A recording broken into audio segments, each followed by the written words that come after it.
Olá pessoal, tudo bom? Aqui quem fala é o professor Sérgio Flanzer, da Faculdade de Engenharia de Alimentos da Unicamp. E eu vim aqui hoje para falar um pouquinho para vocês sobre duas anomalias bastante importantes que acometem carne bovina durante a transformação do músculo em carne, tá? São elas o cold e o heat shortening. A tradução: encurtamento das fibras pelo frio ou encurtamento das fibras pelo calor. No caso do heat shortening, a tradução mais correta seria rigor em altas temperaturas. Vamos lá então falar sobre isso um pouquinho hoje? Nessa primeira imagem, eu mostro um gráfico com alguns pontos importantes que acontecem durante a queda de pH e temperatura na fase de resfriamento das carcaças, tá bem? Então, nós temos aqui, né, o pH do músculo inicial próximo de 7,2. Vocês vão ver que ele vai chegar até próximo de 5,4 e ele vai passar pelo 6. O 6 está marcado aqui mais escuro porque é um valor de pH bastante importante que tem relação com essas duas anomalias, tá? E aqui embaixo a temperatura do músculo, né? O músculo, né, dos bovinos, logo após o abate, tem uma temperatura lá próxima de 40 graus, e essa temperatura vai chegar depois do resfriamento até próximo de 5 graus, tá bom? Então vamos lá apresentar então a primeira relação entre pH e temperatura, que seria a queda normal, tá? O que é a queda normal, né? O pH saindo lá de 7,2, chegando a 5,4 e passando pelo pH próximo de 6, numa temperatura entre 20 e 25 graus. Então, a gente fala que essa seria a relação entre pH e temperatura ideal, tá? Nem um resfriamento muito rápido, nem um resfriamento muito lento.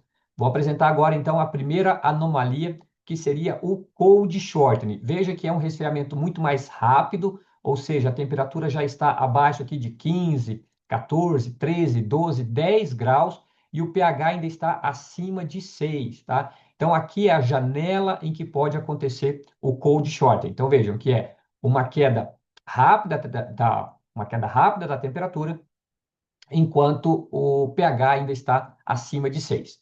A outra anomalia agora é o oposto disso, né? Onde ocorre uma queda rápida, brusca do pH e a temperatura ainda está elevada, ou seja, acima de 35 graus. Então, elas são opostas. O cold shortening acontece quando a carcaça é resfriada de maneira muito rápida e o pH ainda está elevado. Já no caso do heat shortening, acontece o inverso, quando a temperatura ainda está elevada e o pH já baixou de 6, tá? Nessa imagem agora aqui, eu mostro para vocês um pouquinho mais resumido quais são os valores que normalmente acontecem para essas duas anomalias. Então, a primeira delas aqui, o cold short, né, vai acontecer antes de 10 horas, quando o pH ainda está acima de 6, mas a temperatura já está bastante baixa, normalmente abaixo de 15, 12 ou até 10 graus Celsius, tá?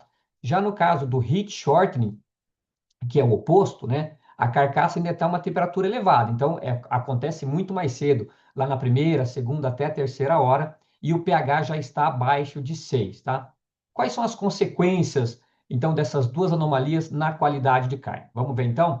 No caso do cold shortening, existe uma ruptura do retículo sarcoplasmático, que é um sistema dentro da célula muscular que armazena cálcio. Se tem essa ruptura, o cálcio vai ser liberado e vai ser acessível para as proteínas miofibrilares, e levando a um sarcômero, uma supercontração em um sarcômero curto.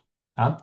Já no caso do heat shortening, também tem o encurtamento do sarcômero, que pode acontecer, mas a alteração mais importante é a desnaturação proteica, que é causada por essa relação entre temperatura elevada e pH baixo. Tá? Essa desnaturação proteica pode levar à desnaturação das proteínas, com consequência, perda de mioglobina e de água. Nos dois casos, a consequência final para a qualidade de carne é uma carne dura, o que é muito ruim no momento da comercialização e do consumo. Como que a gente pode fazer para prevenir essas duas anomalias? No caso do cold shortening, então, retardar o resfriamento ou acelerar a queda do pH. Então, se o problema do cold shortening acontece quando você tem uma queda brusca da temperatura e um pH ainda elevado, você pode trabalhar retardando a queda da temperatura ou acelerando a queda do pH. Já no caso do heat shortening, que é o inverso, você tem que resfriar a carcaça de maneira mais rápida, se esse fenômeno estiver acontecendo, ou evitar, de alguma maneira, que o pH caia bruscamente, tá bem?